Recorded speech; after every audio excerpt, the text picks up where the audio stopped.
I was wondering, Matt, you mentioned how you actually do have a day job, so to speak. A lot of people probably think that this is all you do. You're just a full-time high school football expert and writer.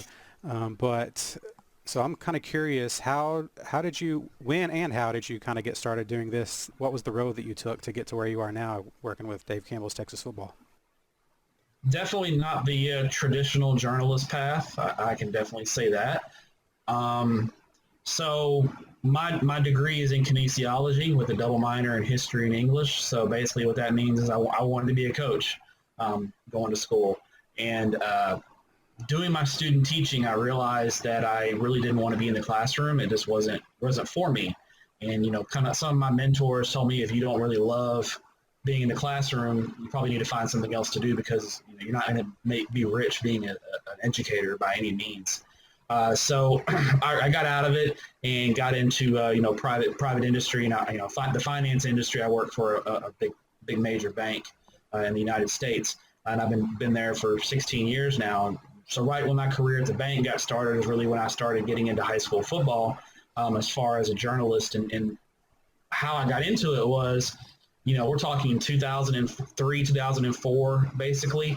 So Twitter wasn't around, Facebook wasn't around. I don't even think MySpace was around. I mean, it was pretty much message board talk. There were high school football message boards all over the place.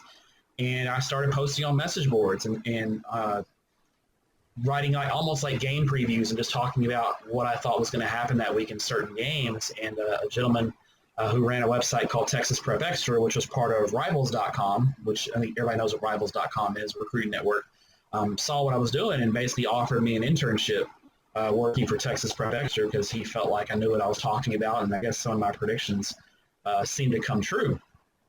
And so it was just an internship for 2 years, and then I started getting a couple $100 a month, for doing this, just kind of part-time, and just through the years, it just kind of slowly grew.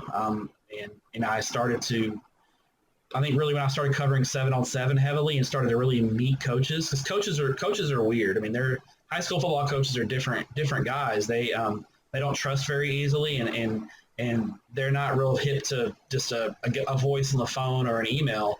They like to meet you face to face, and if they can meet you face to face and I guess size you up, so to speak, they can kind of know if they'll trust you or not.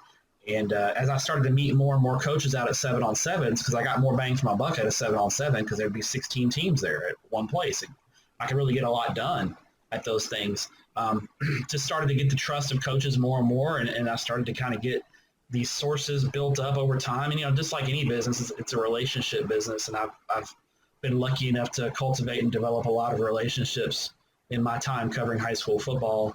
And regardless of what site that I've worked for multiple different sites, on Rivals.com, Scout.com, that kind of thing. I was still able to kind of keep my own personal brand and build that up. And then Twitter definitely helped that as well, because I got on Twitter in 2012 and kind of built it from there. And I think Twitter's helped me a little bit as well. But, working for Dave Campbell's is kind of the pinnacle for me, because it's always been so respected, and I've always read the magazine, since I was a little kid. So when I got the offer to work for Dave Campbell's, it was just a no-brainer, and it's an honor and a privilege to work and really make sure that I'm part of that legacy that Mr. Campbell started back in 1960 on a kitchen table in Waco, putting out a great product that Mr. Campbell was proud of.